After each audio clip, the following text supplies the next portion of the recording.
Okay, so the plan for today is we're just going to start with a little bit of admin just to outline what this course is about, particularly for those of you who are actually doing this for credit. And I know that's probably about half of the audience here. There's a few people just auditing it or trying to learn something about reinforcement learning. So please, everyone feel very welcome. Then we're going to move on to really, the content of this whole class, which is reinforcement learning. I'm going to describe what it is, so you have some clearer idea of what reinforcement learning is really about.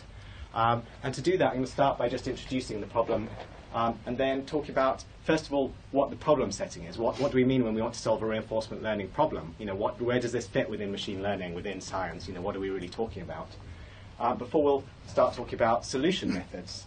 Where we'll start to talk about what does it mean to actually build an agent which can solve the reinforcement learning problem. So that will be this section inside an RL agent. And then finally we'll talk about some of the key problems within reinforcement learning and start to get some insight into the key components of what it actually means to try and solve this problem. Okay, so just to begin with, let's start with some admin. We're trying something new this year. So in previous years, this has been a 9:30 class. So today, okay, we're starting at 9:30. But for future classes, if we could try and start at 9:15, I know that because there are a number of people here, I'd actually like to encourage people to ask questions and make this a little bit interactive.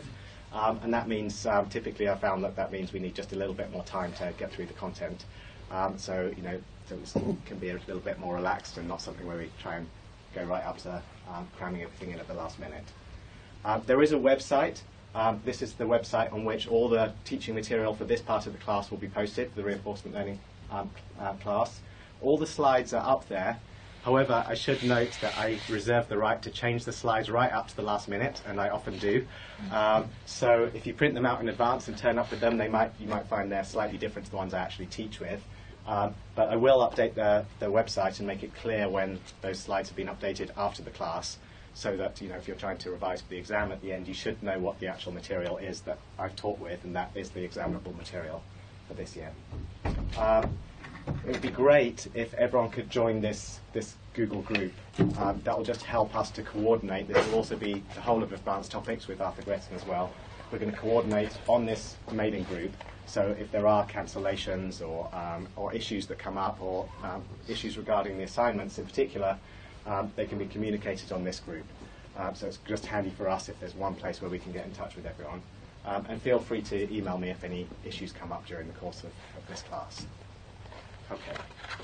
So for those of you who are taking this course for credit, I think Arthur explained this in the first class, but very briefly, again, this is a split class between the advanced topics, covers both the kernel methods component and the reinforcement learning part of the course.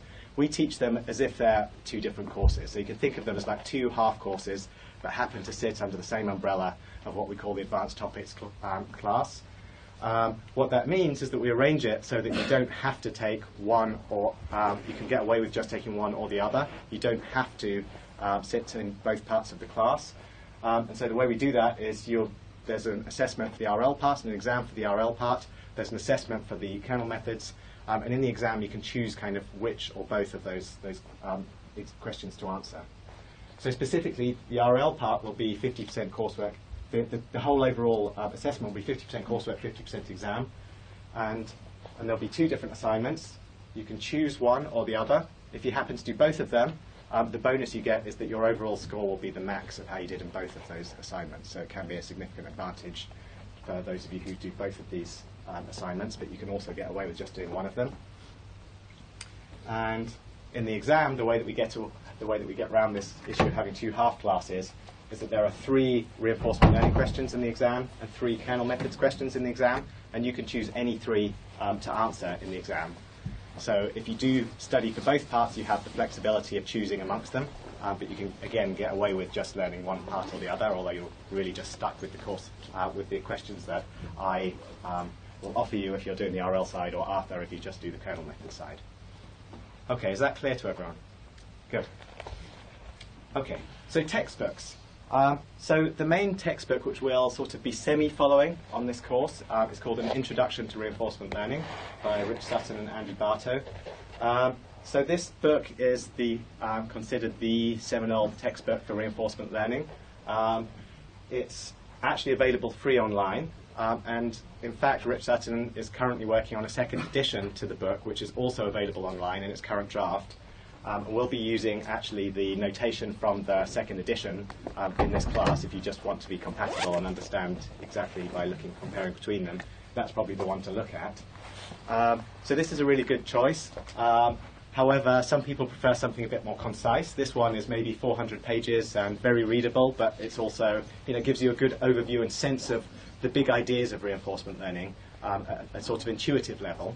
However, some people prefer a more rigorous sort of mathematical textbook, and so the one which I'd recommend if you're one of those type of people is by Csaba Szepesvári. It's called Algorithms for Reinforcement Learning. This is a much shorter textbook. It's less than 100 pages, covers all the main ideas very concisely, much more sort of terse style. But you'll get less of the intuition, but more of the rigor, and you'll really get the sort of, for those of you who prefer the theoretical side, I find that this is what some people actually prefer reading. But the style of this course will be somewhat closer to the first textbook. Okay. So let's start by trying to understand reinforcement learning and get some idea of, what is this thing we're all sitting here to try and learn about and talk about. So to begin with, let's try and sort of place it within the whole field of science. And I think one of the special things about reinforcement learning is that it sort of sits at the intersection of many different fields of science. So we have here in the middle of this sort of Venn diagram, we've got reinforcement learning, and what this is supposed to illustrate is the fact that for many of these different fields of endeavour, there is a branch of that field which actually is trying to study the same problem that we're going to talk about in reinforcement learning. So what is that problem? It's essentially the science of decision making. I think that's what makes it so general and so interesting across many, many different fields. It's a fundamental science. It's trying to understand the optimal way to make decisions. And so this comes up again and again. So in computer science, we study this under the umbrella of machine learning, and specifically reinforcement learning, and that's what we'll look at in this course. But if you go to engineering and talk to people in the engineering world, they have a large part of engineering devoted to what's called optimal control, which essentially is studying the same type of problems with many of the same methods under different names, which is, in other words, how to optimally decide a sequence of actions so as to get the best results at the end of the day. In neuroscience, it turns out that one of the major discoveries in neuroscience in the last couple of decades is actually an understanding of how the human brain actually is believed to make decisions, and that a large part of the human brain is devoted to what's called the dopamine system. And this neurotransmitter dopamine actually exactly reflects one of the main algorithms which we'll study in this course. And so the reward system of the human brain is really studied widely and a major part of neuroscience now, and it's really people there are trying to understand exactly the reinforcement learning methods that we'll talk about in this course, and it's believed to underlie human decision making as well. Again, in psychology, there's been a lot of work going back to Skinner and so forth on classical conditioning and operant conditioning, which again is trying to understand how animals make decisions, how and why animal behavior occurs. If you give them some rewards and you see that this animal start to salivate, the theory that underlies that is essentially reinforcement learning again. In mathematics, there's again an equivalent to reinforcement learning, studying the maths of optimal control again, and it's known as operations research. And finally, in economics, there's the fields of game theory and utility theory and bounded rationality, and these are all, again, getting the same questions of how and why people make decisions if they're trying to optimize their utility. So really, it's something fundamental, and I think it's something of general interest in many different areas. So if we zoom in a bit to this diagram and try to understand, in this course we're going to talk about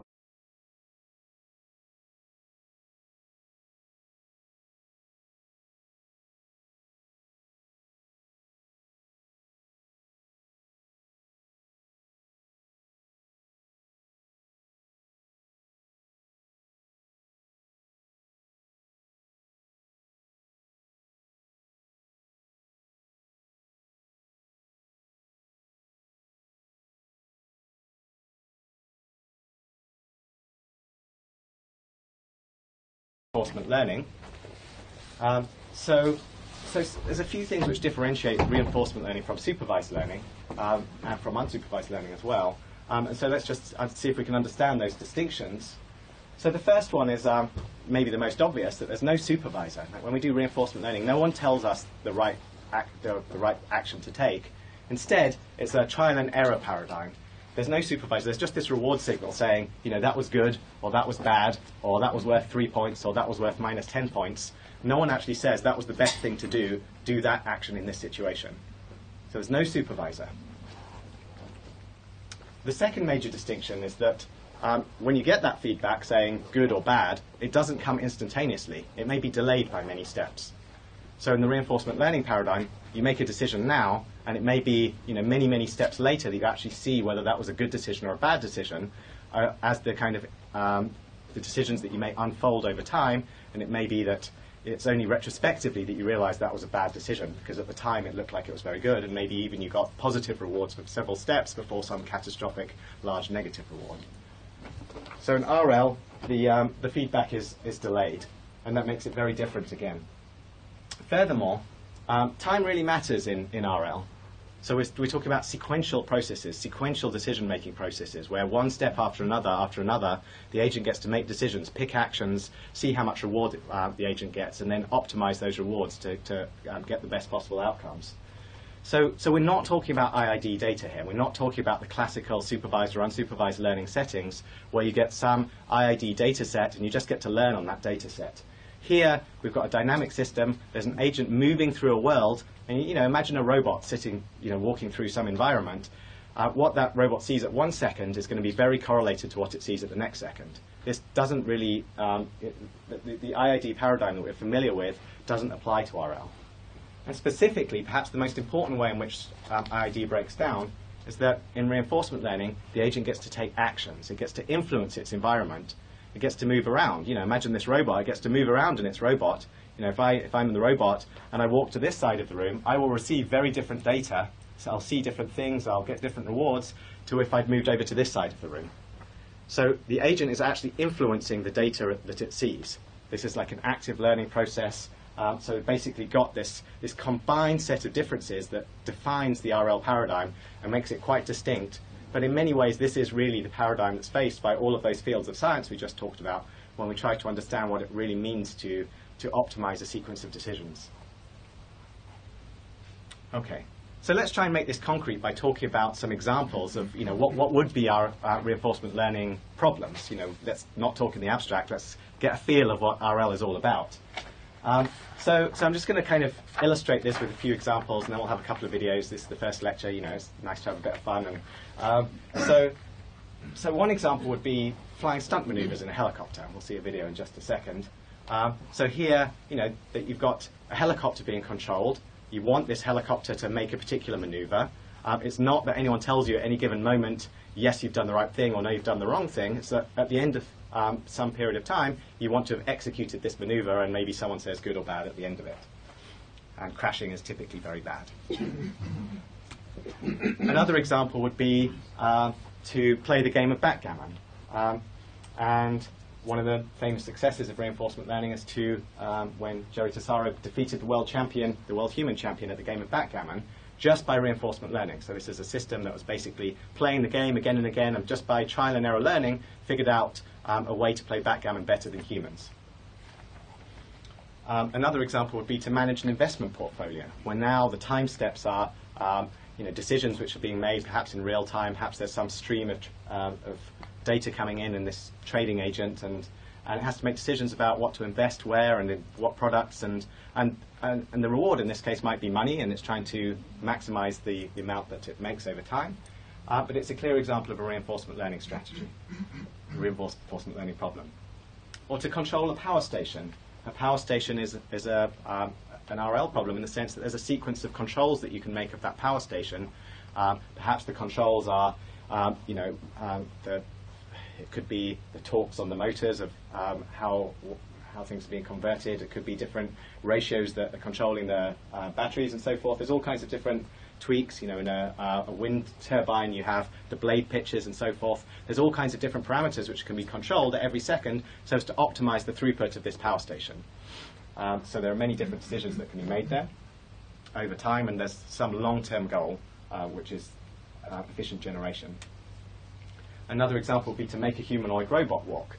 So you don't want this thing to fall over. You maybe want it to get to the other side of the room. How do you do that? This is a reinforcement learning problem. There's rewards at every step telling you whether it's falling over or whether it's making progress. and at every step it's got to learn for itself how to figure out this behavior of walking across the room. Finally, this is an example from DeepMind, where we've been working on this recently. How do you get a single program to play against a suite of different games? So you just sit down in front of an Atari emulator. You want to play this Atari game, say Better Than a Human. How do you do that if you just sit down and watch a stream of video coming in and get to control the joystick? How do you learn how to play that game to some good level and get the maximum amount of score on that game? Okay, so let's have some videos just to make this a little bit concrete. So each of those examples I just gave, I should add as a real successes of reinforcement learning. So they weren't just abstract examples. They're things where reinforcement learning agents have been successfully built to solve each of these problems. So this is a nice example of the helicopter. So it's not a full-size helicopter. It's a fairly substantial model helicopter. So when it crashes, it doesn't cost like $1 million. But it's learned through reinforcement learning to perform particular stunt maneuvers, which are described down in the bottom right there. And it's being asked now to kind of show off and execute all of these behaviors that it's learned, essentially through trial and error. Basically, this thing learned by accumulating experience, learning from that experience, being told a reward function of what's good and what's bad, and then executing that behavior to see all of these different maneuvers now. Some of them are quite fun. And believe me, if you just take a model helicopter and try to control it yourself, it's very hard to make it fly upside down, or to do a split S, or to do some of these maneuvers.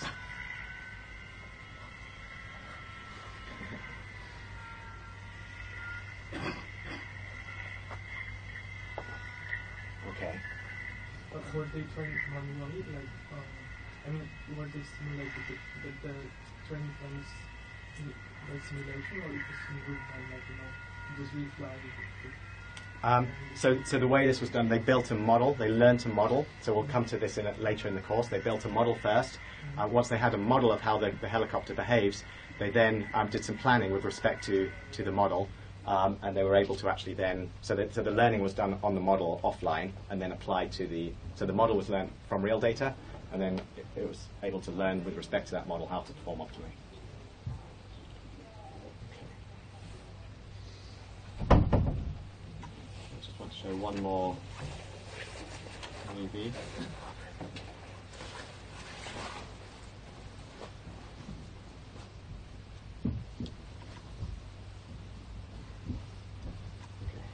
So this is an example of something we've been working on.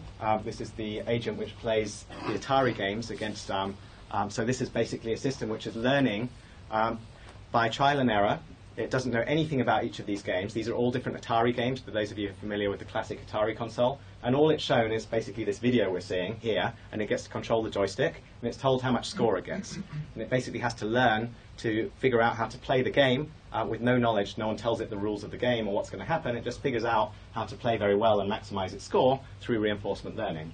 And you can see the games are very different. This is a side-scrolling game where you have to kind of blow up all of these things and accumulate score by shooting stuff and moving along. Some of them are sort of pseudo 3D, like this Battle Zone is like a pseudo 3D game. We don't claim these are good games, by the way, just that we build a reinforcement learning agent to be able to play them all, and it learns to do better than humans in more than half of the games that we played against.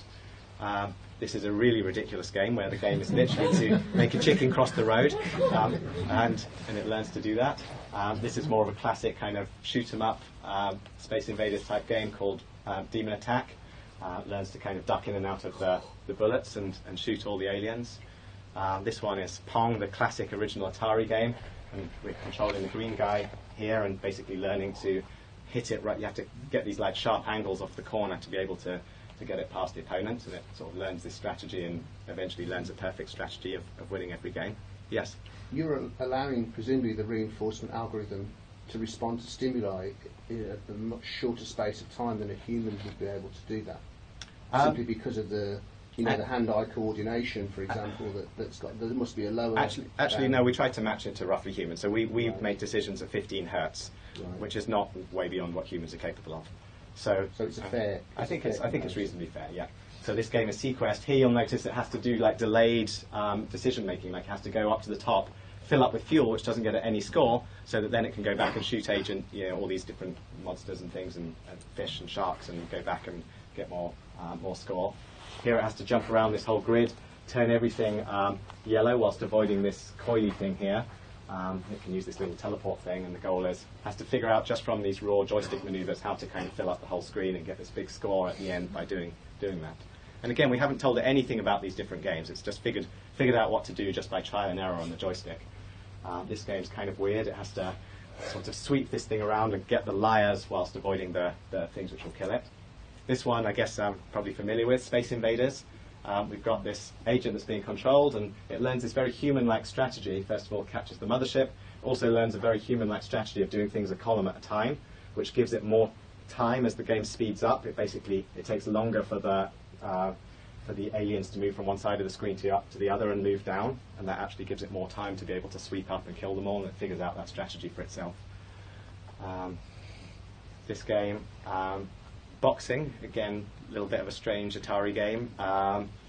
I don't think racial stereotypes are intended with this one, but anyway, so we're controlling this one on the left and learning this strategy of pummeling this other guy into the corner there. Right, so a real variety of different games there. How long does it take to train this algorithm, and were there any ones that were particularly tricky to train? So yes, it just off a MacBook, for instance. Yeah. So on a MacBook it would take quite a while. We use it on a GPU. Yeah. So using deep learning. So there's a whole story there of exactly what we do. But roughly speaking, it takes around 3 or 4 days of training to get to the human level of performance on each game per game. So 3 or 4 days of compute time to do that. Okay. So that hopefully gives a flavour of what RL's about. And I don't want you to think that RL is just about games, but actually a lot of my background in reinforcement learning has been on applying reinforcement learning to games, to board games, to video games, and I think they're kind of fun to talk about. So, some of the examples will be drawn from my experience, and so I really want you to see this as just examples of how RL can be applied, and in that sense games are just like little microcosms of real things which happen in the real world, which have very clearly defined rules and help us to understand how these ideas can be applied. So don't think it's just a game-specific idea, it's very generally applicable. Okay, so let's talk now about the reinforcement learning problem. So any questions first about, before we move on? I think we'll start to get into more details and understand things a bit more clearly in just a second. Yeah? Just on the Atari games thing, do you use what it learns on one game and then sort of transfer that knowledge to a different game, or is it starting fresh each time? It starts fresh each time. Right. Okay, so the RL problem. So one of the most fundamental quantities in reinforcement learning we're just going to talk about in a bit more detail now, and this is the idea of rewards. So a reward, what is it? Well, it's just a number. It's a scalar feedback signal, this random variable RT. So every time step t, we're going to define this feedback signal RT, saying basically how well is the agent doing at that time step. And the job of the agent is basically to get as many, to sum up these RTs and get as much reward as possible in total. That's what the agent's goal is. And so, is this really a good way to understand what we mean by goals? Does this cover what we mean by goals in all kinds of different problems? Well, what we follow in reinforcement learning is kind of based on the following premise, which is a hypothesis, if you like, informally, which is that all goals can be described by the maximization of expected cumulative reward. So there's nothing that we mean by goal following which can't be described by some scalar feedback signal and the maximization of that feedback signal over time into the future. So, that's a little bit controversial. So you should think about that. Do you agree with it? What do people think? Is this something you agree with? We're certainly going to be following that and using that as the premise for the remainder of the course. But it's okay if you've got, in the back of your mind, well, really? Can you do this, this, or this? So just have a think about that for a second. Any thoughts? Do people object? Are they happy? I'll take silence as rewards happiness. Just at the end of the game? There's no intermediate reward. How would you wouldn't be able to use reinforcement learning where that was the case, would you? So intermediate rewards are fine? Or no intermediate rewards. It's all at the end. So okay. You don't know anything until you get to the end. That's absolutely fine. So that just means that we're defining the goal then. So if there's no intermediate rewards, is the question, what happens? And then in that case, what we define is that we define an end of episode and we define a reward at the end of the episode. And now the sum of the rewards is exactly how well you do at the end of that episode. And the goal of the agent is to pick action so as to maximize that expected sum of rewards at the end of the episode. So what if the goal is, say, to pass some sort of challenge within the shortest amount of time? So it's... Okay, so the question was, what about if it's a time-based goal, like if the goal is to try and do something in the shortest amount of time? So typically what we do there is we define the reward signal to be -1 per time step. And then again, there's a termination of the episode at the end of when you actually achieve your goal, you stop. And now it's a well-defined objective to maximize your cumulative reward, basically minimizes the time that it takes to reach goal. So let's actually make this concrete again by talking about some different rewards. So let's actually look at the examples we used. So we started by talking about the stunt maneuvers in a helicopter. So we have, in that case, the rewards might take the following form of a positive reward each time we follow the desired trajectory or come within some epsilon radius of where we want to be, and a large negative reward for crashing. Really, crashing should be bad. It should learn to not do that. If we're playing a game, like backgammon, there would be 0 intermediate rewards to follow the question, but at the end of the game, we would give a signal saying, if you won the game, that's good. If you lost the game, bad. And then the agent just figures out for itself how to maximize those rewards, and it will learn to take decisions along the way that will maximize at the end of the game how well it does. If you're managing an investment portfolio, I guess one of the good things about finance has a very clear reward signal, which is dollars or pounds, and so in that case, the goal is simply to maximize the total reward. Controlling a power station, there would typically be some positive reward for each unit of power that's produced by this power station. But there might also be negative rewards for exceeding safety thresholds or doing something which is not, maybe there's regulations by the regulator which have to be respected. And if you want to make a robot walk, you might have a positive reward for forward motion. Each unit of distance that you travel might perhaps give a unit of reward. And there might be, again, a large negative reward for falling over. So each of these examples of problems where they're very different problems. They might not feel at first glance like there's a common framework for all of these, but our goal is going to be to build a unifying framework where within machine learning we can address all of these different types of problems within the same formalism and therefore solve them all using the same agents and the same ideas. And so the first step is understanding the reward signal, that we get a reward at every time step. Okay. And in the Atari example, finally, in that case, we just gave a positive or negative reward for each change in score at every step. Like if you got 10 more points in that step, it'd be a plus 10 reward at that time step. Okay. So now, what is this framework? You should be asking yourself, well, these are all really very different problems. How can we even imagine a unifying framework for all of them? And so, we think of this as sequential decision making, and the goal in each case is the same. That's what unifies them together.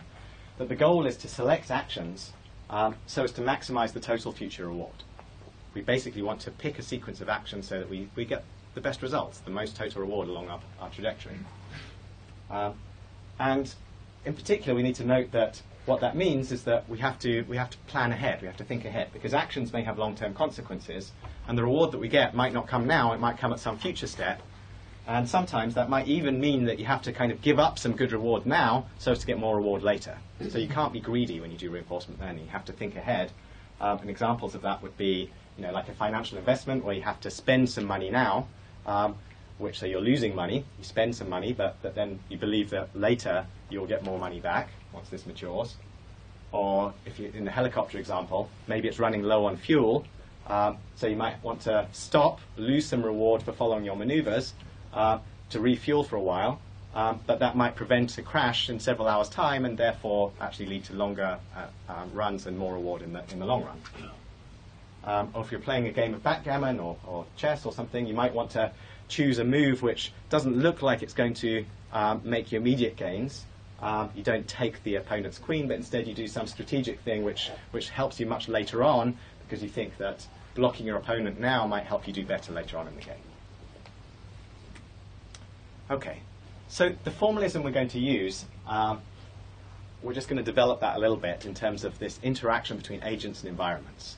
So I'm going to use this big brain thing here to represent the agent, So this is the thing which we are controlling. Our goal is to build this brain. We want to build an algorithm which is going to sit inside the brain of something we're going to call the agent, and that thing is going to be responsible for taking actions. Like, it's able to take actions like deciding what the torques are going to be on the motor for controlling the robot, or deciding what investments to make or what moves to play. Those are the actions that our algorithm, our agent, is able to make. And at each step, those actions are taken based on information that it's receiving. So at every step, it basically gets to see something of the world, like it might be a robot with a camera, and it gets to see a snapshot of what's happening at that time in the world. And it gets some reward signal. This is our reward that we've just discussed, saying how well it's doing at that step. And that's it. That's all the agent sees. It gets the observation coming in, reward coming in, it has to make a decision. So that's our goal, is to figure out algorithms that sit in this brain here. On the other side of the fence, we have an environment. So I'm going to represent the environment by this sort of world. This is what's out there on the other side of the agent, the thing it's interacting with. And what's going to happen is there's this loop over time. You can think of this loop where the agent is interacting with the environment, and at every step it's seeing something of the world. It gets some observation where it's seeing a snapshot of the world at this moment. The agent's wandering around seeing stuff. And the environment is generating what that observation will be and what the reward is. So if you imagine this is the Atari environment or something, then there's some actual real Atari game that's generating the next observation, the next screen, and the score. But we're not controlling that part. We have no control over the environment except through this channel here. We get to influence the environment solely by the actions that we take within that environment. So the agent influences the environment by taking actions within it. A robot can move around and influence it where it is within the environment, or where objects are, and so forth. Okay? So an interaction between agent and environment. And this just goes on, and the trial and error loop that we define for reinforcement learning is basically a time series of observations, rewards, and actions, and that time series defines the experience of the agent. And that experience is the data that we use for reinforcement learning. So the machine learning problem of RL is concerned with this source of data, this stream of data coming through, observations, actions, rewards. Do we always limit ourselves to just strictly a scalar reward? Because, for example, I can imagine interacting with a reward and I make a decision that, like, increases my standing with my boss but pisses off my girlfriend, for example, and I might, like... Good. Okay, so the question was, do we have to limit ourselves to a scalar reward? So I thought people were suspiciously silent, so let's go back to this hypothesis. So the reward hypothesis was that the reward is a single scalar feedback signal, and a scalar feedback signal is sufficient to describe everything we mean by goals. So the question is, well, sometimes there are, maybe different conflicting goals that you might have, and how do you know which of those it is that you care about optimizing at any given time? And so I guess the RL view of that would be to say that ultimately the agent has to pick actions. And to pick actions, you have to be able to weigh up these different goals, because ultimately you have to pick an action. You have to decide whether you're going to meet your girlfriend, or whether you're going to, do the other thing you care about. Go to work. Stay late. Stay late at work, or hang out with your girlfriend. And you have to pick amongst those ultimately. And so to pick amongst them, you need to be able to compare them. And in order to be able to compare two things, you have to be able to line them up on an axis, which kind of implies that you have some scalar, there's some scale on which you can compare them, which can be converted into a scalar reward. So there's always a conversion. Ultimately, there must be a conversion into a single thing that you can decide over, and so a scalar reward ultimately must be enough. That's the RL view. Not everyone has to agree with that. Okay. So this stream of experience that comes in, this sequence of observations, actions, rewards, we call it the history. So the history is what the agent has seen so far. So each step it takes its action, sees an observation, sees a reward, all the way up to the current time step t. And the history, ht, is basically the sequence of everything it's seen so far. And that's, in some sense, this is all the observable variables. Like, there might be other things hiding inside the environment, but the agent doesn't know about those. It can't observe those things. And so in some sense, they're irrelevant to the algorithms that we create. The algorithms that we create can only be concerned with what the agent can actually see. Remember, we're trying to build that brain. The algorithm sits in that brain. And so we should only concern ourselves with what the brain is actually exposed to. And so you can think of this as like the sensory motor stream of a robot or an embodied agent. But this also applies more generally. A game-playing agent or a trading agent, it has its own sensory motor stream of what the inputs are that it's seeing and the decisions that it's able to take. There's some well-defined interface between agent and environment, and we just get to control and see this stream of stuff that's coming into the agent from its environment. And what happens next actually depends on this history. So the agent, our algorithm, we get to build something which is essentially a mapping from this history to an action. So that's our goal, is to build a mapping. An algorithm is a mapping from one of these histories to picking the next action. So what happens next from the agent's point of view depends on the history. And what the environment does is the environment looks at what it's received. It looks at the history of what's happened in terms of the agent, and it also looks at the history, and it uses this history to decide what it's going to do next in terms of what observation it's going to emit at the next time step. So this history literally determines the nature of how things proceed. The history determines what happens next. But it's not very useful. The history isn't very useful because it's typically enormous. We want to have agents that have long lives and can deal with microsecond interactions, and each of these observations may be a video, and we don't want to have to go back to this history every time. And typically what we talk about instead is state. And so state is like a summary of the information that's used to determine what happens next. So in other words, if we can replace the history by some concise summary that captures all the information we need to determine what happens next, then we've got a much better chance to do some real things with our machine learning. And we're going to spend some time talking about state. I think it's a really crucial concept that's widely misunderstood, and I really want to carry this over really carefully. So formally, what is state? So every time step t, we can construct this state, which is a function of the history. So it's just any function of the history. That's the definition of state. So a valid definition of state would be to only look at the last observation, for example, and just ignore everything that's come before, or to look at the last 4 observations. That's actually what we did in Atari. Pretty simple. Okay. But there's many different definitions of state, and what I want to pick apart now is at least 3 different definitions of state to understand what they really mean and how they relate to each other. So the first definition is what we call the environment state. So the environment state is basically the information that's used within the environment to determine what happens next. So if you think about it, there's some in this world. Imagine this is the robot interacting with some real environment. That real environment has some sort of set of numbers determining what's going to happen next. Or if this is the Atari emulator, the emulator has some internal state that's going to decide what that emulator does next. Or if this is a factory, what happens to that factory has some process that's going to decide what happens next. And there's some set of numbers that determines what happens next from the environment's point of view, based on what it's seen so far, its history, and there's some state that summarizes everything it's seen, and which will spit out the very next observation and reward. And so we call that the environment state. This is literally, what if you kind of informally were to say what state is the environment in, it's the set of numbers that is contained in here, the information that is necessary to determine what happens next from the environment's perspective. So the special thing about the environment is that it's not usually visible to the agent. So we don't get to look inside our crystal ball, and we don't get to see everything that's happening within the environment. If you've got some robot walking around in the world, it doesn't know the state of all of the atomic configuration of Ayers Rock in Australia. It only gets to see what's in front of it in this video stream that's coming through to it right now. So the environment state, this set of numbers that's determining what happens next, isn't usually visible to the agent. So it's more like a formalism that helps us understand what an environment is than something practical that helps us build our algorithms here. Our algorithms cannot depend on these numbers. Our algorithms don't see these numbers. Our algorithms just see the observation coming in and the reward and the actions coming out.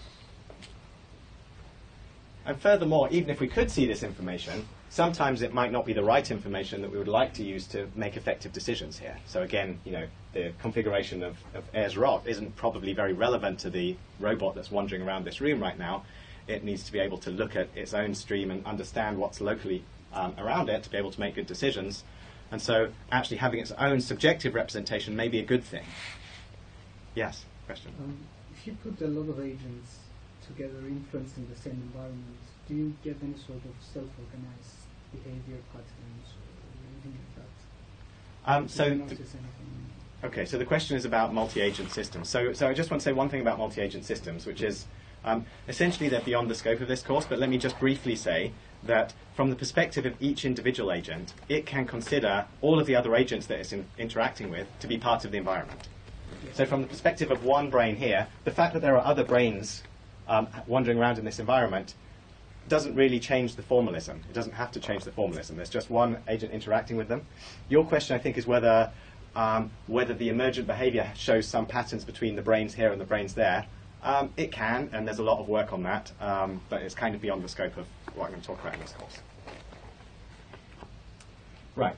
So the environment state doesn't tell us anything useful for actually building algorithms. We don't see that. So instead, we talk about the agent state. The agent state now is the set of numbers that actually lives inside our algorithm. So within our algorithm, we're going to have some set of numbers that we use to basically capture exactly what's happened to the agent so far, summarize what's gone on, summarize everything it's seen so far, and use those numbers to basically pick the next action. So whatever information we choose to store and capture here is what we call the agent state. Whatever information is used to pick our next action, that's what we call the agent state. And that's our decision. Our decision is how to process those observations and what to remember and what to throw away. And that, there are many different choices there, which we'll talk about.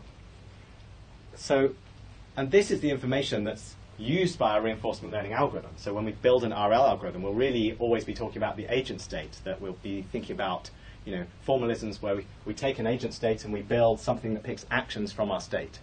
And that's really our goal then, is to really understand how to pick actions given some state that summarized everything we've seen so far. And this state can be any function of history. This is our choice. We can build this function. That's part of the agent. The agent gets to decide what this function is going to be, how it's going to convert the history of all of the actions and observations and rewards it's seen so far into a useful, say, vector of information that's going to be used to characterize its future behavior. Okay, so that was two definitions of state, agent state and environment state. Now here's a more mathematical definition of state, which we call the information state, or sometimes called the Markov state. And the Markov state, or the information state, basically is an information theoretic concept. It tells us when we've built a state representation that contains all useful information from the history. So what we're going to do is we're going to define something. We're going to define a Markov property. So this is the Markov property. It's probably familiar to those of you who've studied anything to do with Markov chains or anything like that. It's the same idea. And the Markov property basically says that the probability of the next state, conditioned on the state you're in, is the same as the probability of the next state if you showed all of the previous states to this system. In other words, you can throw away all of the previous states and just retain your current state, and you would get the same characterization of the future. So let's just try and understand what that really means. So I like to think of it this way, that what this is really saying is that the future, what's going to happen in the future, if you have the Markov property, then the future is independent of the past given the present. In other words, that you only need to store this ST here. If you've got this state representation S and it's Markov, you can throw away the whole rest of the history. You don't need it, because that history doesn't give you any more information about what will happen in the future than the state that you have. That's what the Markov property means. It means you can throw away everything that came before, just keep your state, and you're good, because you haven't given up anything. That state still characterizes everything about the future, all future observations, actions, rewards. The distribution over those events is the same conditioned on your state as it is conditioned on the whole history. So you can just give up this, work with something much more compact, and everything will be fine. So that's the definition of a Markov state. So we can throw away the history now. And another way to say the same thing is that the state is a sufficient statistic of the future. So this state here fully characterizes the distribution over future actions, observations, and rewards. So once we have this state, we can say everything that there is to say about that distribution. Yeah, question? I think you said at the beginning, though, that the reward comes at many time steps after the action, the observation, and the action. Yes. So, I mean, how does that reconcile with the fact that you're throwing everything away except the previous time step? That's fine. So all we're saying here is that the way that this environment is going to evolve going into the future, that everything we can say about the future, the distribution of events that might happen to us, conditioned on this state is the same as if we conditioned on the full history. So we still have to figure out how to take the right actions. We still have to figure out what the optimal behavior will be. All this tells us is that if we make decisions based on S, those decisions can still be optimal because we haven't thrown away any information. We haven't talked yet about how to make decisions based on S rather than H. Yeah. In your example of a helicopter, for instance, because clearly where it goes next depends on where it was before. Okay, so the question was, how does this fit in with the helicopter example? So for the helicopter example, a Markov state for the helicopter would be the current position, velocity, angular velocity, angular position of the helicopter would be roughly a Markov state for the helicopter. Once you know all of those things, and maybe you need to know the wind direction and things like that as well, but if you know all of those things, it doesn't matter what the position of the helicopter was 10 minutes ago.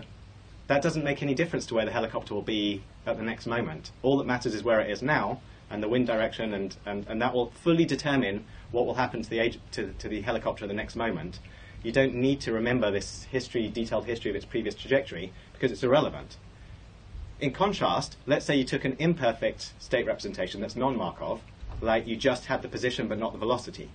Okay? Now, where the helicopter is does not fully determine where it will come next, because you don't know how fast it's moving, and so you have to look back in time to figure out actually what its velocity is and what its momentum will be, all these kind of things.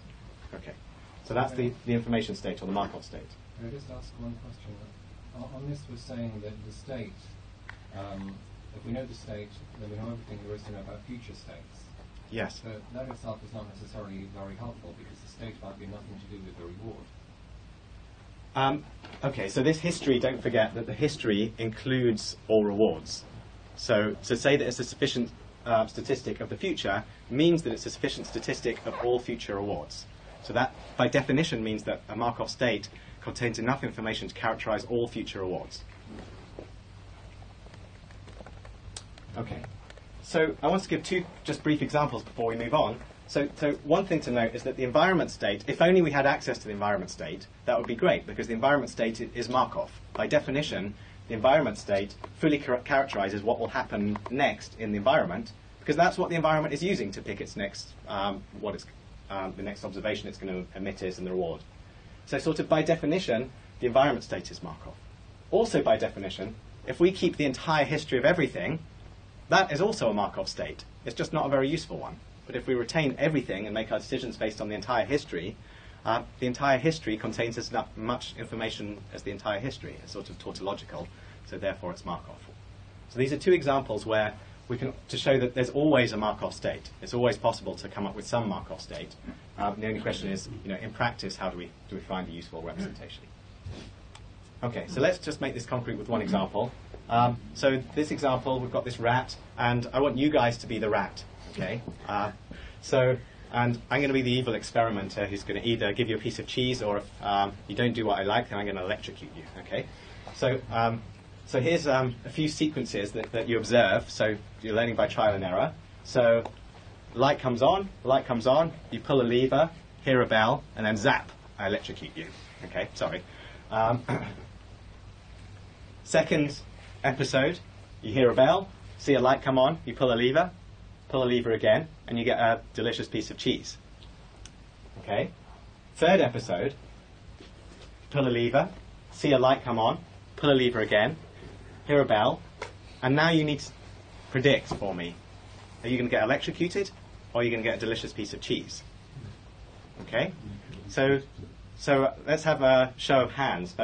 Based on this experience that you've seen so far, if you were this rat, how many people think that you'll be electrocuted? Okay, a lot of people. How many people think that you'll get a delicious piece of cheese? Okay, a few. And can someone say why you thought, so someone from the electrocution, why did you think you'd be electrocuted? Because of the bell. So from the past experience, when you hear a bell after the lever, you get electrocuted. Okay. While in both cases you have seen a light before the lever, so we're not sure about it. Right, so the comment was that the recent history was the same. So we've seen light, lever, bell here, light, lever, bell here. So from the last three, we would expect there to be electrocution. So another way to say that is that if you're a rat and your agent state, the state that you're using to make your decisions is the last 3 things in the sequence, then you would believe that you're going to be electrocuted. However, that's not the only choice for state. You might, for example, choose the agent state to be counts for the lights, the bells, and the levers. So if that was your agent state, then you might count them up and say, hey, look, in this example, we see the lever's being pressed twice, the light has come on once, and the bell's sounded once. So that's exactly the same as this second episode here. So if that's our representation of state, we would expect that the cheese would appear now. So it should be clear that what we believe will happen next depends on our representation of state. So what about this one? What if the agent state is the complete sequence? What will happen next? If we think that the next thing which happens is the complete sequence we've seen so far, what will happen next? We don't know. And that's another legitimate case. It might be that actually the environment, what happens next does depend on the entire sequence, and you just have to see all 4 things before you know what happens next, in which case we just don't have the data to decide yet. So the state representation really defines what happens next in some way that can be characterized in all kinds of different ways. And in some sense, our job is to build an agent state that's useful, that is effective in doing the best job of predicting what happens next. Okay. So let's finally, on this part, just talk about a couple of special cases. So fully observable environment, this is what we're going to work with for a lot of the remainder of the course. So this is the nice case. So this is the type of environment where we get to see everything. The agent literally gets to see what's going on in the environment state. So it gets to look inside, see the numbers inside the environment, and work with those numbers. So that's the best case. And so another way to say that is that all of these things collapse to the same quantity. So the observation that we see is the same as the agent state, which is the same as the environment state. We get to see the environment state and use it as our agent state. And when we work with this type of representation, we come up with the main formalism for reinforcement learning, which is called a Markov decision process, or MDP for short. And we'll spend the next lecture actually understanding MDPs in more detail because they're a really powerful tool. But I really want people, when we go through the rest of the course, to remember these ideas of state representation, because not everything is fully observable, and it's really crucial that we understand how to deal with these other very realistic problems. And luckily, the MDP formalism, which we'll develop, actually also helps us to deal with those cases too. So what about the other case? The other case is partially observable environments. So this is where the agent indirectly observes the environment. So it doesn't get to see everything about the environment. So for example, a robot with a camera, it might not know exactly where it is unless it has a GPS. Maybe it just gets to see this camera stream. It has to figure out for itself where it is within the room. It has to localize. Or another example would be a trading agent. This trading agent might only observe the current prices, but it might not know, the trends or where these prices are coming from. It has to just figure out what to do next based on partial information. Or a poker playing agent, it only observes the public cards, the cards which are face up on the table, and it doesn't know what's hiding in someone else's hand. These are all examples of partial observability. And in all of these cases, the agent state, we have to build a state that's distinct from the environment state, because we don't know the environment state. We don't know what's in the opponent's hand or what's hiding behind the environment that's driving the prices. We don't know all that information. It may as well not exist as far as the brain is concerned that we're trying to create. So this needs a different formalism, and this is known as a partially observable MDP, or a POMDP. And now our job is to build this agent state. We have to build this SAT. So how do we do that? Well, there's lots of ways we could do it. The naive approach is just remember everything. So remember all of the observations, actions, rewards we've seen so far, and say, hey, that whole thing, that whole sequence is going to be our state. Let's work with it. Or we can build beliefs. This is the probabilistic or Bayesian approach. So at every step you build beliefs over where you think. So you think, okay, I don't know what's happening in the environment, but I'm going to keep a probability distribution over where I think I am in the environment. So I'm going to have some probability that I think the environment state is S1, some probability the environment state is Sn, etc. And this whole vector of probabilities defines the state that we're going to use to actually decide what to do. So you actually keep a whole probability of all of those things. That's not the only choice. Another choice is to do something you don't need to use probabilities at all. It's not necessary. We can have any numbers we want inside our agent. for example, a recurrent neural network. So that basically means that you take your agent state that you had at the previous time step, and you just take a linear combination of the agent state you had at the last time step with your latest observations, and that gives you a new state. So you just have some linear transformation of your old state to your new state that takes account of the latest observations, have some nonlinearity around the whole thing, and that gives you a new state. So that's the recurrent neural network approach. Okay. Any questions before I think I missed one? Yeah. Just to clarify, for instance, between these two descriptions in your Atari game, full state would presumably be knowing the rules of the game. So the agent would sort of realize what the rules are. So the question was, can I clarify what's going on with the Atari example? So let me just jump forward. I have a figure here to help clarify that, which I was going to do later, but maybe it's helpful to do now. So this is what the RL cycle looks like between agent environment in the Atari example. So in the Atari example, we basically have the agent is making its decisions. It gets to take actions, which are to control the joystick. The environment in this case is the actual machine, and it's got some cartridge in it which determines the rules of the game. We don't know what's on this cartridge. We don't get to see it. We don't know how it's picking its next screens that it's going to show us and the next scores.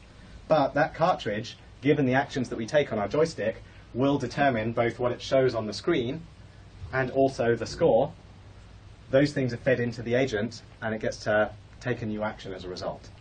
So the state in this case, the environment state would be the set of numbers. There's 1024 bits in the emulator. It's a 1024-bit machine. So there's exactly 1024 numbers, binary numbers, characterizing what's going on inside this Atari. And those have to be enough to tell it what to do next. And inside the agent, we have some representation, which in our particular algorithm was just a stack of the last 4 things we've seen. And that was the information that we used to decide what to do next. Okay.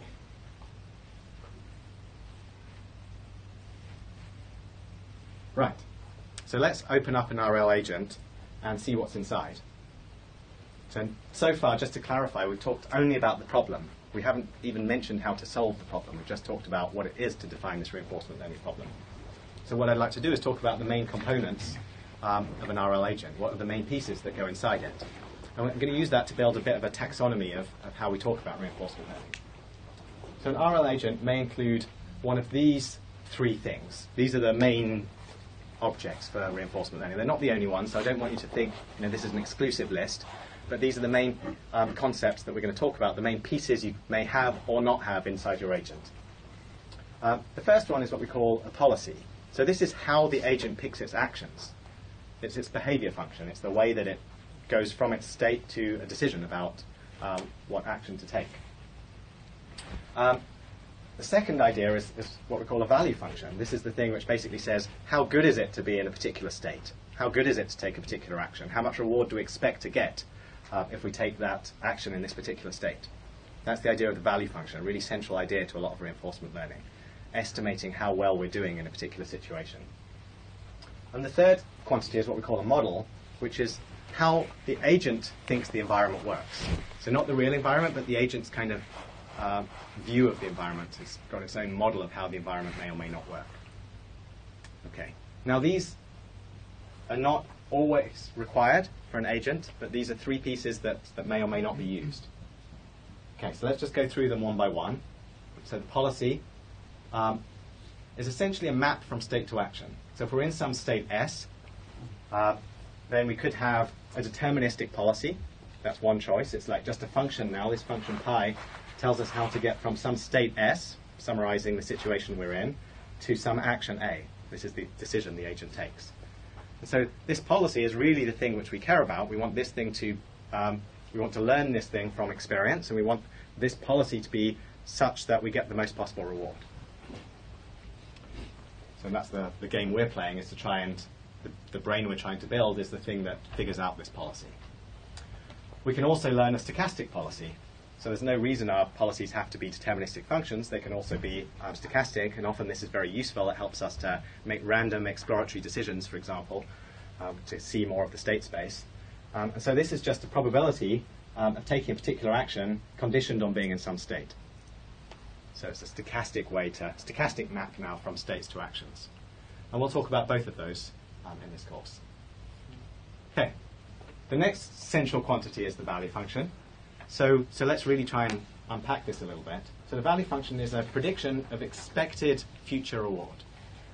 So why do we need this? Well, we need this to say, if you want to choose between state 1 and state 2, or between action 1 and action 2, how do you choose between them?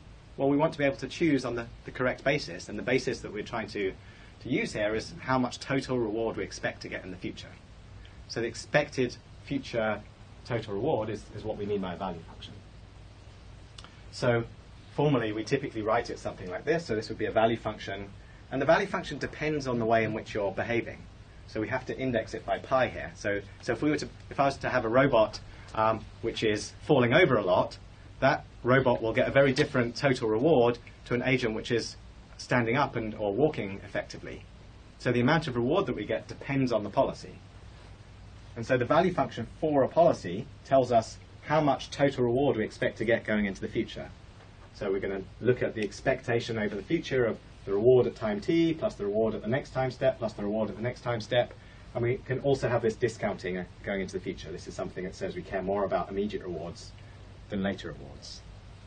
So we'll understand this in more detail next lecture, but just to give you some intuition, this is a really central idea that we care about basically how much total reward we can get from some state onwards if we're going to follow this particular behavior. If I'm in my helicopter and I know that I'm going to execute some particular trajectory, how much reward will that trajectory get me? That's what we're trying to say here. And if we can compare these things, then we've got the basis to make good decisions, because we know which of those, should we choose the trajectory that's going to get us 73 points of reward in total, or should I choose the trajectory that's going to get me 65 points of reward? Well, it's obvious when you say it like that. So the value function is a really helpful quantity for optimizing behavior. Okay, so I'm just going to do one more video just to make this idea a bit more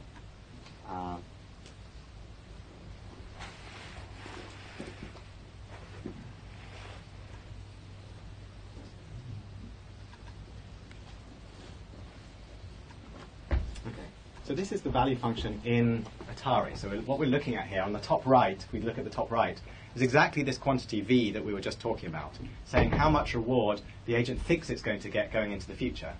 And the one down the bottom is saying how much reward it thinks it's going to get for each different action. Just back up a little bit. And what you'll notice is that there's this sort of oscillating behavior where each time the bat is getting, each time it hits the ball, it was going to get more reward. Let me just back up a second. We can look at that. Here. So each time the ball is getting closer to hitting something, it knows it's just about to get this reward. There's no uncertainty left. And so it gets this big spikes in the reward according to this. And each time the ball's coming back down, the predicted future reward is going down. And so you get this sort of oscillating behavior. And it's only when the agent's actually close that it matters which way it goes. It has to make a decision when the ball's coming down of whether to go right or left. And until it gets right there, it doesn't really matter which one it chooses. Now for Space Invaders, what we see here, let me just back up again, is that what we see is that there's basically, we'll see a big spike, which is when the mothership starts coming along the top, it realizes that mothership might mean a big spike in possible reward it's about to get. Like if it actually shoots that mothership, it should expect to get a very large positive reward. And so when that appears in its state, when it starts to see this thing, its prediction of future reward should go up. And so that's what we see, is that now this mothership comes up, the value function starts to climb, it misses the opportunity to get it, and the value function goes back down again. Now we see another example. The value function is kind of flat, it's getting all of these things as it's shooting. Here comes the mothership. This time it shoots it, and the value function still goes back down, because we're always just talking about the future reward. The value function is how much reward we expect to get in the future. So the fact that we've just got that reward, so now we've received that reward, but we still predict that we're going to get less reward from now on, because the mothership's already come, we've shot it, it's probably not going to come again for a while.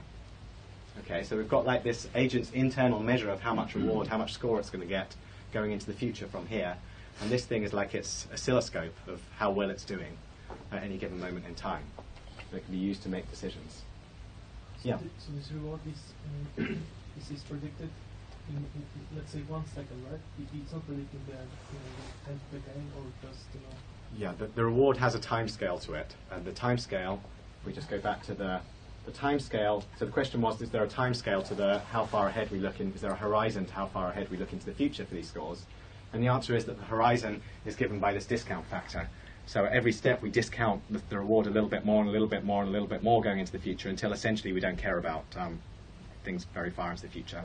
So for that particular example, it was about 0.99, the discounting, which means that we're essentially looking, say 100 steps into the future.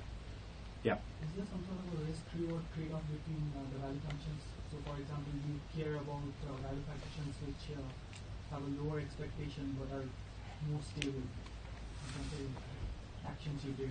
Okay, so the question is there some kind of risk trade-off that you can make where you can, for example, can you balance variance of these reward predictions? The answer is that ultimately what we care about, we've defined a formalism in which what we care about is just the amount of reward we get, and if you care about just expected reward, then risk is already factored in, that you will figure out the behavior which correctly balances risk automatically if you optimize for this. However, there are people who specifically try to do, for example, trading, who take account of risk, and there's risk-sensitive markup decision processes which do try to explicitly account for this. So if you really want to bring in risk, you can, but I think the right way to think of this is that risk is already accounted for, that it will automatically, the behavior that maximizes value is the one that correctly trades off the agent's risks so as to get the maximum amount of reward going into the future. And that just automatically emerges from the formalism. Okay. So so remember we talked about these different quantities. So we've had the policy and the value function. So now let's talk about models.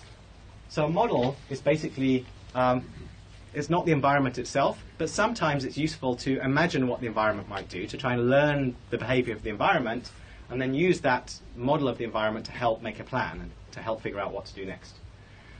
So specifically, the way we normally do this is to have two parts to our model, transition model and a reward model, where the transition model is basically predicting what the next state will be, predicting the dynamics of the environment. So if this was the helicopter, this is the thing that says that if the helicopter's facing this way in this position with this angle, and the wind is coming in this direction, then it's likely to move to this position and this angle, and so forth. That's the dynamics of the environment. And we can try and model those dynamics. We can try and learn what will happen to that helicopter at the next step and figure that out. And we can also learn to predict how much reward we'll get. So we can learn that if the helicopter's in this situation, that it's not crashing and that we'll get one reward for staying alive or whatever it is. And so formally we break this up into a state transition model that just tells us the probability of being in the next state given the previous state in action, and a reward model that tells us the expected reward given the current state in action. Okay, so it's optional to do this, and actually a lot of the course will focus on model-free methods that don't use a model at all. So this isn't a requirement. It's not necessary to explicitly build a model of the environment, but it is something you can do. So let's try and make these concrete in a very simple example, which is a maze. So this maze example is like a canonical RL problem. These little grid worlds, we use them for sort of didactic purposes. And so the idea is we're going to start here and try and get to this goal here, and there's going to be a -1 per time step reward, just like the question earlier. The goal here is essentially to solve this maze as quickly as possible, and that's reflected by this -1 per time step, and the problem will finish when the agent reaches the goal. So solving this, the optimal solution will be just to whiz around it as quickly as possible. And the actions are just like four connected, like it can go north, east, south, west, and the state is basically the agent's location in this grid. Okay? So an example of a policy would be represented like this, that these arrows are an example policy that sort of represents what the agent would choose to do if it was in any one of these states. So this is an example of a deterministic policy function that says, if I'm in this state, go left. If I'm in this state, go up. If I'm in this state, go right. It's a mapping from states to actions. Once you have this mapping, you can just kind of read it out and behave. Like the agent can just read out its behavior and just move all the way to the goal, and we'll get there. So that's what we mean by a policy. We mean like these arrows here. The value function, remember we're going through these three key concepts. So the value function looks something like this. This is the value function for each of these states, where we know that if we're just about to reach the goal, we're only one step away from the goal here, So this must have a value of -1. Here we're 2 steps away from the goal, so this has a value of -2. If we go all the way back to here, we have a value of -16. We can have worse values. If we're stuck over here and we've gone the wrong way, we might have a value of -24. Now we have these values. It's very easy to build an optimal policy because, for example, when we get here, we can just look up what's the value of going north compared to the value of going south, and it's very clear that the value of going north is greater than the value of going south, and so this is useful gives us a basis for optimal behavior. And finally, a model. So let's say the agent has seen one trajectory through this maze, kind of moved around like this, and then it reached the goal, and now it tries to build a model of how this environment works. So you can think of this as it's trying to kind of build its own map of the environment. It's trying to figure out what will happen in the environment. And the model in this case would look something like this, and these -1s represent the fact that it's seen that you get -1 per step, and this map represents what it's understood of the dynamics of the environment so far. It understands that as you move around, these are the transitions where you can move from state to state. It's not reality, it's just the agent's model of reality. Okay. So when we categorize RL agents, we can basically build a taxonomy now, where we can taxonomize all of reinforcement learning according to these 3 quantities. And the way that I taxonomize RL is basically by which of these key components our agent contains. And so we say that when we build a reinforcement learning agent, we say that it's a value-based algorithm if it contains a value function. And if it just contains a value function, the policy is kind of implicit. It just has to read out, look at the value function and pick the best action. Just like when we were here, we didn't need an explicit representation of policy because we could just look at our value function and say, hey, the value function here is higher than the value function here, so always just pick actions greedily with respect to your value function. And so that basically gives us a way to behave and means that a value-based algorithm can look like this, just a value function and no policy, or an implicit policy. I'm just curious, why in the previous slide we mark all the points with -1? So the question was, why were the -1s on the previous slide from? So the -1s were the agent's model of how much immediate reward it gets at every step. So it's basically saying it learns, so the setup of this problem was -1 per time step, no matter what happens. And so now the agent's map says that each step it takes, no matter where it moves, it's going to get -1. So this isn't the value, this isn't a long-term prediction of reward, this is a one-step prediction of reward, saying every single step it's going to, you can go from here to here and get -1, here to here you can get -1. Okay, but we didn't define the direction, right? If you would go from this second to... Yeah, sorry, it's just in this down here. So the numbers here represent the immediate reward from each state, and it's the same number for all A, just as an easy way to define this. In general, you would want to have a different number for each action. Sometimes there are different formalisms for reward, and sometimes you can have action-dependent reward, sometimes action-independent. It's a good question, but kind of detail. Okay, so to categorize the agents, they can be value-based, or they can be policy-based. So to build a policy-based agent means that now, instead of representing inside this agent the value function, how well it's going to do from each of these states, instead we explicitly represent the policy, and we work with the policy. So those arrows that we had here, so a policy-based agent would maintain some kind of data structure equivalent to these arrows, and it would work directly in that space. It would basically look at how well it does and adjust these arrows so as to get the most possible reward, without ever explicitly storing the value function. So that's what a policy-based agent means. A policy-based agent is one that stores the policy. A value-based agent is one that stores the value function. And we can also have what's called an actor critic, which basically combines them both together and tries to get the best of both worlds. So an actor critic, which we'll see later in the course, is an agent that stores both the policy and directly represents these arrows, and also stores how much reward it's getting from each state. Yeah? Well, what do you do in the way of exploration? Like, say you... I'm going to come back to it. The question was, what about exploration? I've got a section on that coming. Okay, so to finish the taxonomy, now we can either have a model or not have a model. So first of all, one of the major distinctions in reinforcement learning is between model-free and model-based reinforcement learning, perhaps the fundamental distinction in RL. So model-free means that we do not try to explicitly understand the environment. We don't try to build the dynamics of how the helicopter moves.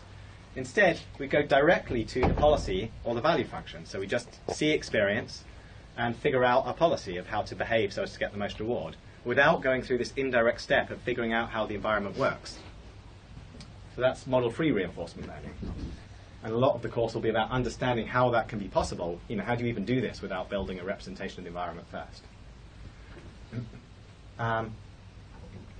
Alternatively, we can do model-based reinforcement learning, where we first of all, our first step is to build up a model of how the environment works. We first build our dynamics model of the helicopter, and then we plan with it. We do look ahead. We say, you know, what would happen if we looked ahead with this model and figured out the optimal way to behave. So we have something like this Venn diagram now, where we can either have a value function or not, we can have a policy or not, we can have a model or not. Now, ultimately, you have to behave, the agent has to select actions, and to select actions, really it needs to have a policy to pick it, or a value function that implicitly defines a policy. So the majority of algorithms look like that. Okay, so this is our taxonomy of RL agents, and how to understand, if you pick up a random paper from reinforcement learning, it will fit in somewhere in this diagram. Okay. So briefly, for the last 5 or 10 minutes, I just want to talk about some problems within reinforcement learning. So we've talked about the reinforcement learning problem overall, but there are some key sub-problems that we're not going to talk about how to solve these, but just to name them and make you aware of their existence and to start thinking about them is my goal at this stage. Okay. So let's start with learning and planning. I think this is maybe the most important conceptual distinction to understand. There's actually two different problems in sequential decision making. So if we go back to this science of what does it mean to make optimal decisions, there's two very different problems we might care about. First of all, there's what we call the reinforcement learning problem, where the environment is unknown. Like the agent isn't told how the environment works. You literally just drop your robot into the factory floor and tell it to get the most reward. Or you turn on your power station and you tell it to go and figure out how much reward it gets. You don't tell it, how the wind blows or how the factory operates. It just figures stuff out for itself. And the way it does that is by interacting with the environment, and through interactions with the environment, figuring out a better policy that's going to maximize reward and get the most possible future reward. So this is the reinforcement learning problem. Doesn't know about the environment, interacts with the environment, essentially through trial and error learning, figures out the best way to behave within that environment and maximize its reward. Okay. There's a second problem set up, which we call planning. Planning is different. We tell it the environment. In the planning problem, we say, this is exactly the environment that you're working within. We tell it all the rules of the game, if you like. We tell it the details of the dynamics of the wind for the helicopter and how helicopters move. We tell it. We give it the differential equations describing wind and so forth. So the model of the environment is fully known. And instead of interacting with the environment, the agent performs internal computations with its model now. It's given this perfect model. It's given it computation time. It interacts with its model. Doesn't actually have to do anything in the real world. It just kind of thinks for a while, figures out what to do next. Maybe it's doing look-ahead planning. And as a result of those interactions, it improves its policy and comes up with a way to behave. But they're very different setups. In RL, the environment's unknown. In planning, the environment is known. Now, of course, one way to do reinforcement learning is to first learn how the environment works and then do planning. So they're linked. These two things are intimately linked together, but they're separate problem setups. So let's try and make this concrete again. So let's talk about the Atari problem again. So this, I already went through this slide earlier. But this was the reinforcement learning problem, right? We start, no one told us how this emulator works. We just put our machine in front of this thing, it's trying to figure it out through trial and error. We don't know the rules of the game, we just see the scores on the screen and get to control the joystick. That's the RL problem. What about the planning problem? What would that look like? So what if someone actually told us how the emulator works? What if we actually had access to a perfect emulator of these Atari games, and we were able to do look-ahead planning with that emulator? We could query the emulator. You could think of this as our perfect model now. We could say, if I was in this state here, in this game Sequest, and I move the joystick right, where will I end up next? Or if I'm in this situation here and I move the joystick left, where will I end up next? And this perfect model will tell us what happens, and that gives us the ability to do things like look-ahead search or tree search or planning. There's all these different planning methods where we can kind of think ahead, and we can say, well, you know, if I went right and then went right again, then I'd get some oxygen, and then I'd shoot these different fish, and I'd end up with a reward of 100, without ever actually interacting with the real environment. So you can kind of build this whole search tree, figure things out, and that's the planning process. But it's a different problem setup. Right? We're told in advance the rules of the game. The environment's known. Yeah, question? If there's more than only two actuators, like say multi-dimensional actuators, then this really quickly explains into multiple possibilities of that. Right, okay. So the question is, what happens to the branching factor of this search space? So at the moment we're just talking about problem definitions. We'll have much more on how to plan effectively and efficiently and deal with large branching factors in later classes. So in practice we can do this. So I just want to cover, just before I take more questions, someone asked about exploration. So this is another problem within reinforcement learning. How do we balance exploration and exploitation? It's another key part of the identity of what it means to do reinforcement learning. So reinforcement learning we can think of as this type of trial and error learning. You know, we don't know what the environment looks like. We have to figure it out through trial and error. We have to go find out which parts of the space are good and which parts of the space are bad. But the problem is that while we're doing that, we might actually be losing reward along the way. And so the goal is we want to actually figure out a good policy. We want to figure out the best part of this space. We want to figure out where the gold is in, you know, imagine you've got some pirate hunting for treasure. It wants to find the policy that has the most gold, but along the way, it wants to make sure that it's not giving up opportunities. Until it's found where the treasure chest is, it shouldn't be giving up the opportunities to exploit the things it has discovered. So the one way to say this is it basically gets to interact with experience. It's trying to find the best possible policy without losing too much reward along the way by exploring. So it has to balance exploration and exploitation. In other words, exploration means choosing to give up some reward that you know about in order to find out more about the environment. So, you know, maybe you think, given everything you've seen so far, you think that by going left you'll get the most reward, but you know that you haven't really explored right very much. And so maybe it's better to go right for a while, discover that there's a big treasure chest there, and so that in the future you might end up actually getting a lot more reward in the long run. So we've got this balance between exploration and exploitation. Exploration, find out more about the environment. Exploitation means exploit the information you've already found to maximize your reward. It's the exploration-exploitation trade-off. It comes up, you know, it's universal to reinforcement learning and kind of special to reinforcement learning. It doesn't come up elsewhere in machine learning. So let's just have some examples. So, you know, you all go to restaurants occasionally. So what happens if you're trying to pick the best restaurant? So what does it mean there? So exploitation means you kind of go to your favorite restaurant. Exploration would be trying a new restaurant. Now, how do you balance these? Like, if you never explore and keep going to your favorite restaurant, you kind of get stuck on something suboptimal.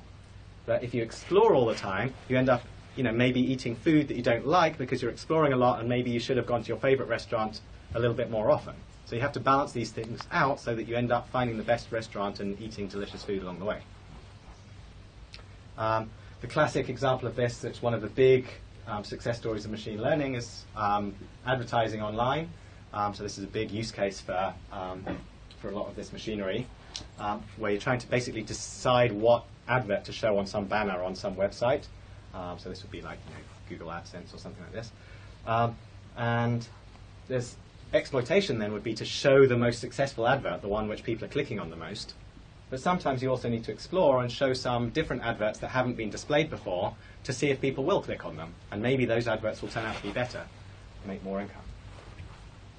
Or oil drilling, you might want to drill at the best known location, so you know that there's likely to be oil over here, so maybe you just keep drilling and drilling and drilling. But sometimes it might be a good idea to try some new location, drill down a bit, see if there's oil there. Or in game playing, you know, you might play the move you believe is best right now, or you might just try a completely different strategy, something quite experimental, see how your opponent responds. Maybe over the course of many games that will end up being more effective. Okay. So just to finish, okay. So final problem I'll just cover briefly, which is prediction and control. So this is another distinction within reinforcement learning between prediction, which basically means how well will I do if I follow my current policy. So someone tells me the policy, I'm given a policy, if I walk straight forward, how much reward will I get?